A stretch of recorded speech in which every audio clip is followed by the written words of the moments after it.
Hello guys, இன்றைக்கி நம்ம வீடியோவில் என்ன பார்க்க போகிறோம் அப்படின்னு பார்த்தீங்கன்னா, ஒரு ஸ்பெஷல் ட்ரிங்க் சம்மருக்கு ஏற்ற மாதிரி சம்மர் ஸ்பெஷல் ட்ரிங்க் #3. #3 சம்மர் ஸ்பெஷலில் இன்றைக்கி நம்ம பண்ணுறது என்ன அப்படின்னு பார்த்தீங்கன்னா, ராகி மில்க் ஷேக், ஹெல்த்தியான ரெசிபி ப்ளஸ் யம்மியான ரெசிபி. வாங்க வீடியோக்குள்ளே போகலாம். ஃபஸ்ட்டு நான் என்ன பண்ணுறேன் அப்படின்னு பார்த்தீங்கன்னா, ராகியை தண்ணி ஊற்றி கொஞ்சம் கழுவிக்கிட்டு அதை ஒரு 10 மினிட்ஸ் ஊற வச்சதுக்கப்புறமா அதை ஹை ஃப்ளேமில் வச்சு நல்லா வதக்குன்னு வதக்க போகிறோம். அதை நம்ம வதக்க என்ன ஆகும் பார்த்திங்கன்னா, அப்படியே கொஞ்சம் கொஞ்சமாக அது ஸ்ப்ளிட் ஆகி தனித்தனியாக வந்துடும். ஸோ நம்ம அரைக்கக்குள்ளே நல்லா ஈஸியாக இருக்கும்.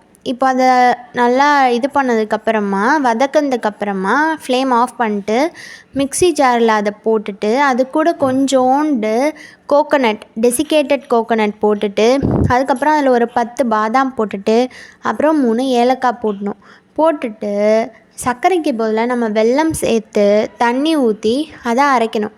அரைச்சதுக்கப்புறமா அதை நம்ம வடிகட்டிட்டு திருப்பியும் அதை மிக்ஸி ஜாரில் வடிகட்டினதை திருப்பி மிக்ஸி ஜாரில் போட்டு செகண்ட் டைம் தண்ணி ஊற்றி அரைச்சி திருப்பியும் அதை வடிகட்டினா நம்மளுக்கான ராகி மில்க் ஷேக் யம்மியாக ரெடி ஆகிடுச்சு. அதை நம்ம சர்வ் பண்ண வேண்டியதான்.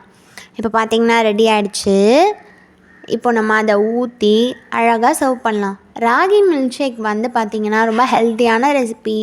ஸோ சம்மருக்கும் ஏற்ற மாதிரி ஒரு மில்க் ஷேக் மாதிரி பண்ணி கொடுத்தா நம்ம வீட்டில் இருக்கக்கூடிய குட்டி பசங்க கிட்ஸ் எல்லாருக்கும் பிடிக்கும்.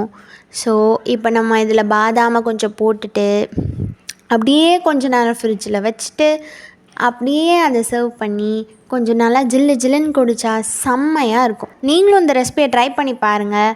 ட்ரை பண்ணிவிட்டு எப்படி இருக்குன்னு கமெண்டில் சொல்லுங்கள். நெக்ஸ்ட் வீடியோவில் பார்க்கலாம். லைக் பண்ணுங்கள், ஷேர் பண்ணுங்கள், சப்ஸ்கிரைப் பண்ணுங்கள். பாய்.